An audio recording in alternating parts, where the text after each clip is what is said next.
Hello and welcome to day 7 of the Aldi Advent Wine Calendar.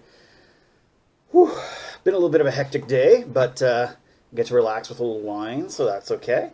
Today we have the Cabernet Sauvignon. That's a terrible parody of the correct French.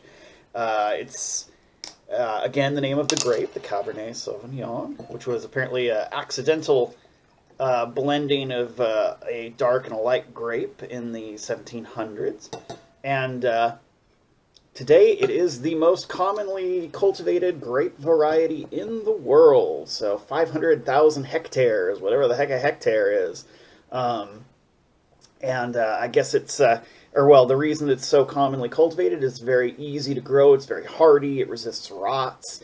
And it has it breeds true. Terroir doesn't affect it as much as some other ones, which is ironically the reason some grapes are popular is because they take on the terroir and you get these different blends. But you can pretty much rely on a Cabernet Sauvignon being a Cabernet Sauvignon. It's going to be acidic. It's going to have a lot of tannins. It's going to be very full-bodied. It's going to have this really rich, dark, almost black purple color. So it's old reliable, and winemaking is a business, and so old reliable is not a bad thing.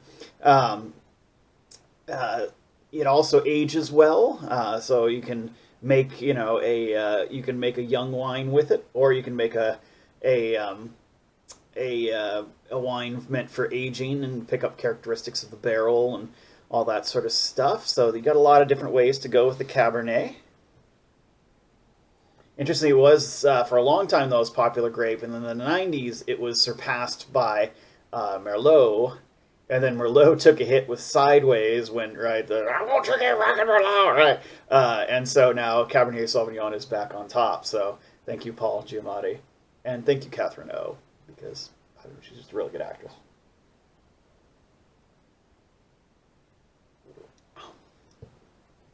Oof, by far the most full-bodied wine I've had so far. Even the reds I've had so far have been pretty slender and wayfish. This one is got some nice curves on it. Getting a little weird in my description. Yeah, nice full-bodied, a lot of dark fruit flavors. Nice riches, not as sour and tanniny as it could be. So it's probably, and the alcohol is pretty high, but what is this? 13%. So alcohol is pretty high, but not a lot of sweetness to it. Nice balance. I suspect it's probably a pretty young Cabernet, because, it's the Aldi Advent Wine Calendar. They're not, like, bottling up 30-year-old wine here, right? Which is fine, because that's what the vast majority of wine is, drunk young. It's a very special thing to have an aged wine. Yeah, I am this, full-bodied reds have traditionally not been my thing, but as I'm kind of getting a little bit of a grip on what wine should be, and as I'm kind of getting a little better at getting some of these notes, I'm starting to see what there is to like about the full-bodied reds, and this is pretty nice. It's good because it's not overwhelming me, which I think I'm still at that stage. If you gave me like a really complex, big aged red, I'm pretty sure I would be at a little bit of a loss as to how to appreciate that properly.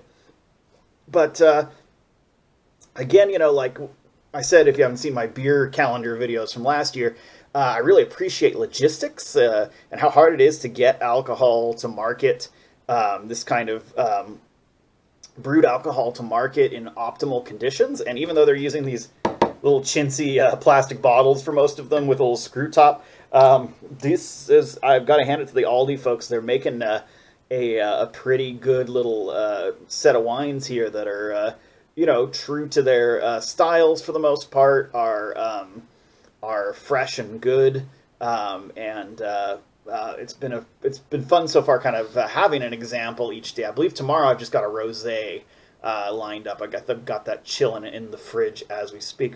Anyway, the Cabernet Sauvignon, this might be my favorite wine so far. I might go so far as to give it a 7.5 out of 10. So there you go. The Aldi Advent Beer Calendar is kind of